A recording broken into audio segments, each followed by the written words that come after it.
Muzan Kibutsuji, the Lord of the Unholy, the father of all demons. His power is unmatched, and his word is absolute. But his only flaw became his undoing. Muzan is a scary villain. He basically controls demons, and demons are strong creatures that are almost invincible. So imagine having that kind of power and still losing to humans. If only Muzan didn't underestimate the Demon Slayer core and lose his 6 upper moons and basically waste them, he would easily take out the Demon Slayers. Even his lower moons were insanely strong and it was insanely hard to deal with them, but he killed them off himself. In the case of Gyutaro, we could argue that he basically got jumped, and it's not Muzan's fault at all, because for more than a century, no upper moon had got killed. But after Gyutaro's death, Muzan should have been concerned, and instead of sending Gyuko and Hentangu to their death, he could come up with a better plan.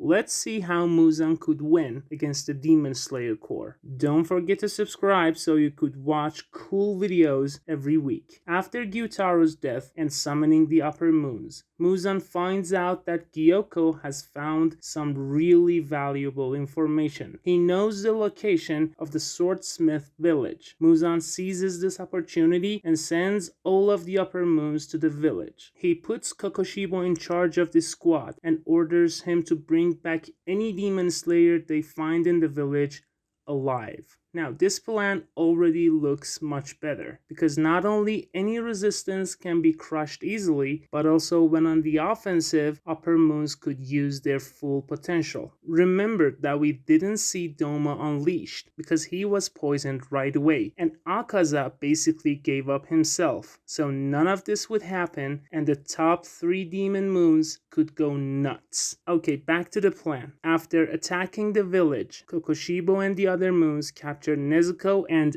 any demon slayer they can, and then they slaughtered the entire village. They bring the prisoners to Muzan. Now Muzan can use Nezuko to do experiments on her and find out how she's withstanding the sun. But even if he learns nothing, it's still okay because he has something way more important. He has demon slayers, and they know the location to the demon slayer headquarters. Some of you might say that the demon slayers would rather go down fighting than being taken as a prisoner. Well, you've got a point, but 2 Hashira and 2 lower ranked demon slayers plus Nezuko would not have many options against all of the upper moons together. Some of them would obviously die in combat, but some of them would be successfully captured. They would definitely not give in to torture, but Muzan has other plans. He force feeds his blood to them and turns them into demons. This way, he can hit 2 birds with 1 stone. He'd learn about the location of Demon Slayer headquarters while adding demons that can use breathing techniques to his army. And these kind of demons are always the strongest. Now that Muzan knows where his real enemy is, it is time for the final attack. Muzan summons not only his upper moons, but all of his demons, including the former demon slayers. He puts Kokoshibo in charge of the army and tells him that this time, leave no one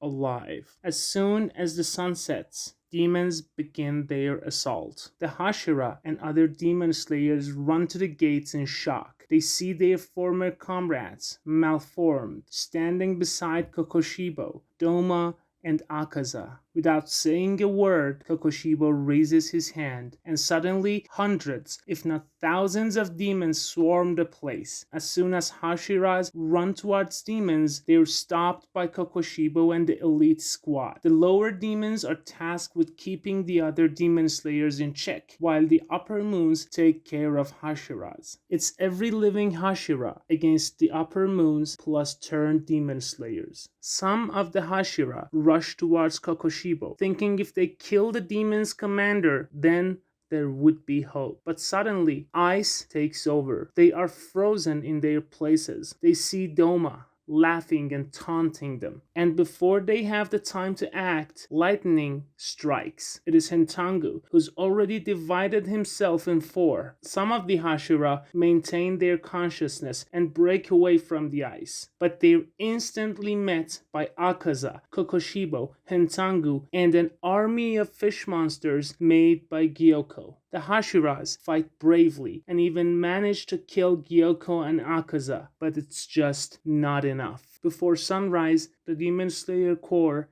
is completely destroyed, and Muzan finally wins. Do you think Muzan could win? Comment your thoughts and subscribe. And with that out of the way, I see you guys next week.